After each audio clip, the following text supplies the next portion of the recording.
Qu'est-ce qui t'a fait justement créer Kelidea? Qu'est-ce qui te plaisait à l'époque dans cette aventure? Alors moi d'abord, j'ai été un peu élevée pendant 11 ans dans une culture américaine. Alors j'ai fait McDo quand j'étais jeune, j'ai passé 11 ans chez Coca-Cola et donc du coup, j'ai eu cet esprit un peu intrapreneur. C'est une notion aujourd'hui qu'on utilise beaucoup. T'entreprends au sein de l'entreprise. Exactement. Donc avoir un peu des prises d'initiative, de gérer des projets. Donc moi j'avais géré par exemple tout ce qui était marché du cinéma avec tous les pop-corn Coca-Cola. Donc on avait vraiment développé ça chez Coca-Cola.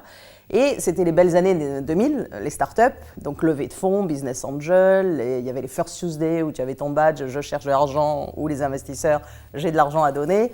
Donc du coup, il y avait un espèce de bouillonnement, et là, je me suis dit, en fait, j'avais eu envie de monter une société quand j'étais jeune, quand j'étais étudiante. Je m'étais dit, tiens, voilà, quand on croit dans un projet, quand on croit dans un produit, bah, finalement, ça marche. Et donc, j'avais eu envie de monter une boîte, mais j'étais jeune, j'avais pas fini mes études. Mais cette petite idée mijotée… Elle restait au fond. Exactement, tranquillement.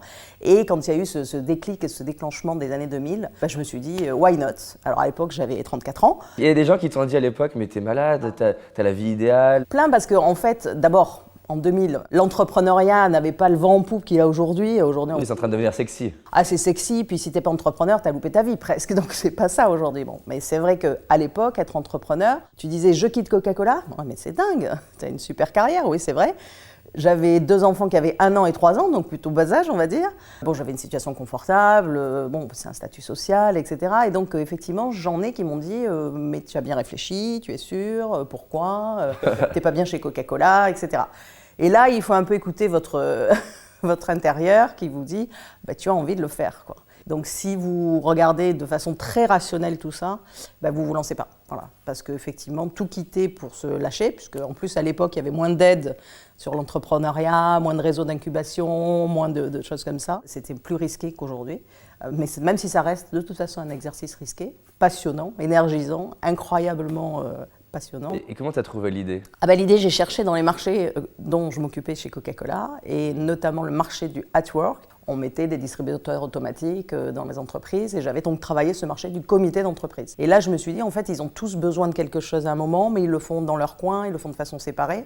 Pourquoi ne pas mettre une centrale d'achat de produits discountés, quoi, à remiser, qui soit accessible à la fois pour les CE groupés, mais aussi pour les salariés. Et à l'époque, Internet démarrait, puisque c'était les années 2000, et je me suis dit, moi, si j'avais un outil qui me permettait de commander mes tickets de cinéma, de parc, de spectacle et des bons d'achat, je le ferais tranquillement de chez moi. Comment tu t'y es pris? Parce que ça sort justement de cette case, ce schéma de réussite pour faire développer l'application, lever les fonds. Tu n'avais pas de bagage technique. Oui, alors le premier bagage, je trouve qu'il faut avoir quand on crée une société, c'est le bagage un peu commercial, c'est-à-dire savoir vendre ton produit. Parce que la première chose que tu fais, c'est que tu vends ton produit à tes premiers clients, à tes premiers partenaires, à tes potentiels investisseurs, à la banque, aux médias. Donc, moi, c'était mon ADN. Je suis d'une ADN commercial et marketing.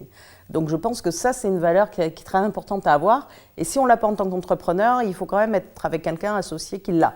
Parce qu'on vend tout le temps, hein, mais même une fois que la boîte a 10 ans, vous revendez encore un certain nombre de… Et à tes salariés en permanence? Oui, bah, les salariés, il faut les séduire au début. Hein. Quand j'ai commencé à recruter, bah, on m'a dit « mais c'est quoi? Qu'est-ce que vous faites? Qui vous êtes? Est-ce que vous avez un produit? Est-ce que vous avez des clients ?» Et tout ça, on n'avait pas. Donc il faut quand même une grosse force de conviction pour leur dire « mais venez, ça va être très sympa, c'est une entreprise, j'ai déposé les statuts, vous allez voir, les plaquettes sont en train d'être imprimées, enfin voilà, le site est en train d'être créé, tout est en gestation. » Et tu aurais un conseil justement pour quelqu'un qui se dit moi, j'ai vraiment à bosser sur ma partie commerciale et il y a une personne qui vient, on a une nana là qui vient de démarrer sa boîte par exemple et tu aurais, je sais pas, un petit conseil ou 2 à donner pour améliorer sa capacité à parler de son produit ou de son idée?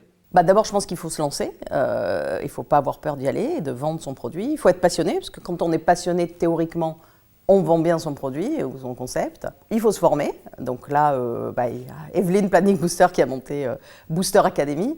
Mais il y a beaucoup d'entreprises aussi qui forment. Nous, avec Yapuka, on en parlera après, on apprend aussi à s'exprimer à l'oral. Donc forcément, vendre son produit qui est soi-même. Mais voilà.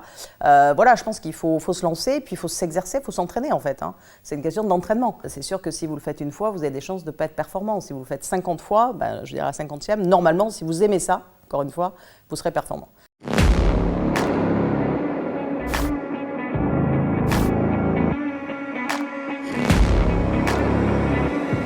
Business Tribe organise The Game, un événement inédit réservé aux entrepreneurs qui cartonnent déjà et animés à l'idée de transformer la vie de leurs clients et de leurs équipes. The Game, c'est un événement inédit de 3 jours pour profiter des stratégies avancées d'intervenants brillants, pratiquer lors de sessions de travail organisées et repartir de ces 3 jours en ayant avancé sur ce truc qui compte pour faire croître ton activité. Rejoins la liste d'attente dès maintenant pour être informé en avant-première de l'ouverture des inscriptions.